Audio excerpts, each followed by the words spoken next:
Isang pinagpalang araw sa inyong lahat. Tayo po'y magninilay sa salita ng Diyos.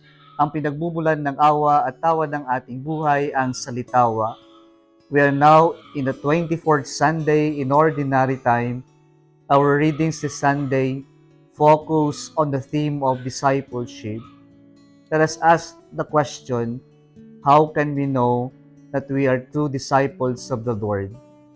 Many of us are probably tempted of following the Lord when life is comfortable, when it is easy to follow the Lord.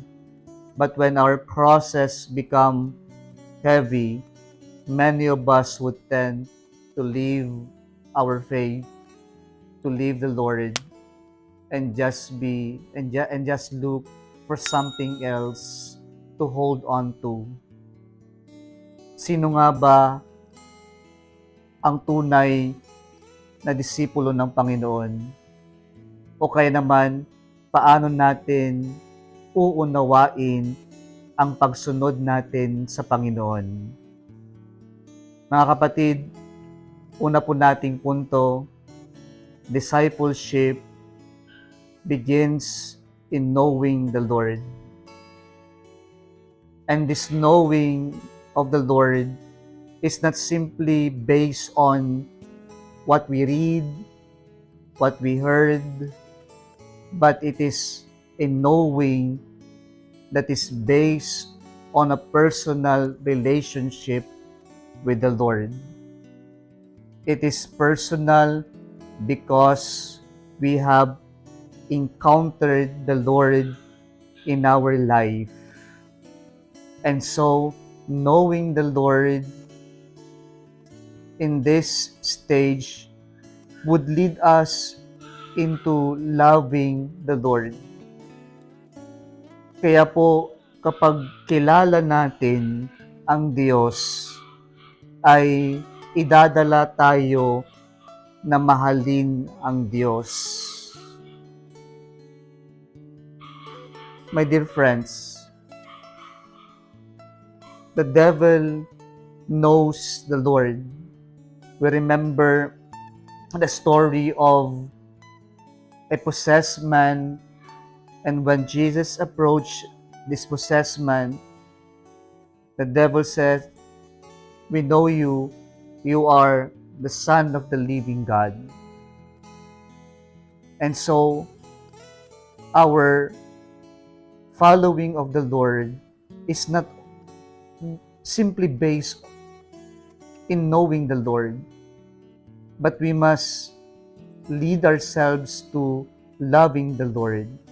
That our knowledge of God, our relationship, our encounter with Him should lead us to loving the Lord. The devil may know the Lord, but he can never love the Lord. And so as disciples, we don't only know the Lord, but we must love the Lord. We are lovers of God. Pangalawa pong punto, discipleship is not only knowing that leads to loving the Lord, but discipleship is also doing.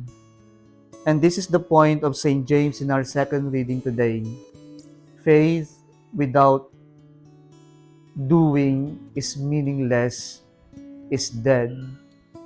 And so, St. James is challenging us, if we are truly disciples of the Lord, then our faith must be transformed into doing.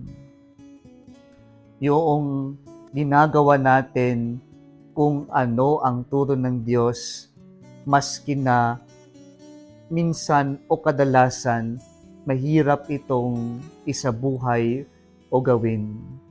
Ang unang punto natin, kung i-apply natin, ay parang sa mga mag-asawa lamang na kinikilala nila ang isa't isa at mamahalin nila habang sila ay napapalalim sa kanilang pagkilala sa isa't isa.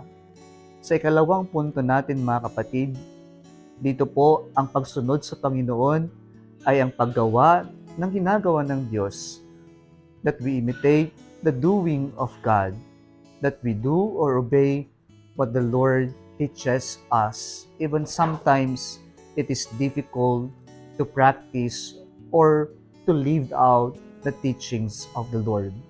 Kapag po i-apply natin to sa buhay mag-asawa, sinasabi natin na sa pag-iibigan ng mag-asawa ay hahangarin lamang nila kung ano ang mabuti at gagawin nila kung ano ang mabuti, sapagkat ang tunay na nagmamahal ay ginagawa at hahangarin lamang kung ano ang makakabuti.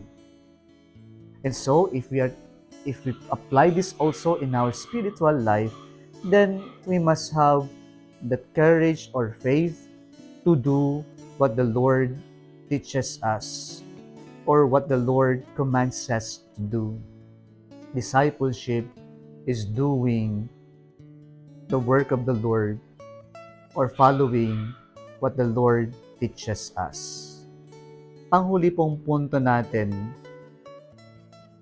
discipleship is to suffer with the Lord. Hindi po madali ang pagsunod sa Panginoon.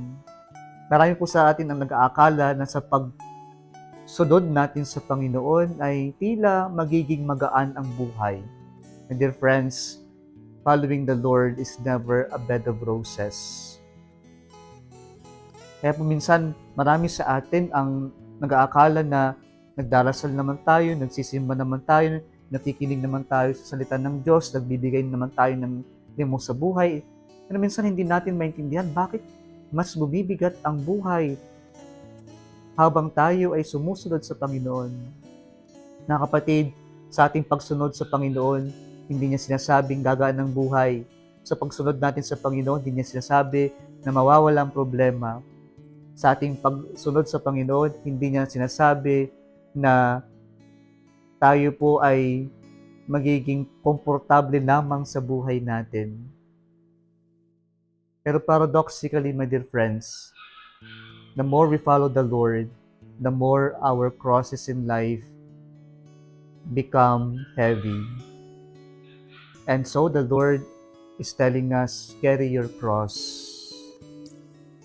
And carrying our cross would mean we are not alone in facing our battles in life. Carrying our cross would mean the Lord is telling us that we can face all our problems or sufferings in life because God suffers with us. He accompanies us. Sinasamahan tayo ng Diyos. Kaya po mga kapatid, when we carry our cross, when we embrace our cross, hindi lang naman natin sinasabi na I am willing to suffer with the Lord, but it's actually God who is embracing us and telling us, I am here and I am willing to accompany and suffer with you. Kaya ang Diyos ang yumayakap sa atin sa mga panahon na nabibigatan tayo sa ating pagharap sa mga suliranin, sa mga problema natin sa buhay. It is the Lord who suffers with us. Sa buhay mag-asawa po, ito po ang challenge na sana sa mag-asawa malinaw na ang buhay ay hindi magiging madali. Pero sa lahat ng haharapin ng mag-asawa ay napakahalaga yung kanilang willingness at yung kanilang understanding that married life is having the willingness and capacity to suffer with your husband, with your wife. Kaya po sa buhay sana ng mag-asawa ay sasabihin nila, let us carry our crosses together. Pag ganito po ang pananaw ng mag-asawa, wala naman sana yung paghiwalay, wala naman sana yung annulment, wala naman sanang divorce na maiisip natin kung masasabi lang natin at malinaw sa atin na sa buhay mag-asawa, wife and husband must be ready always to suffer with his beloved. And dear brothers and sisters, handa ba tayong maging disipulo ng Panginoon? And we can be disciples of the Lord if we know Him and if we love Him.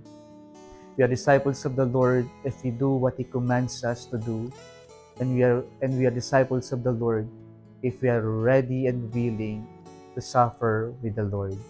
Kung nagustuhan mo ang video na ito, huwag kalimutang mag-like, i-share at mag-subscribe sa Salitawa Facebook page and YouTube channel. Muli isang pinagpalang araw sa inyong lahat.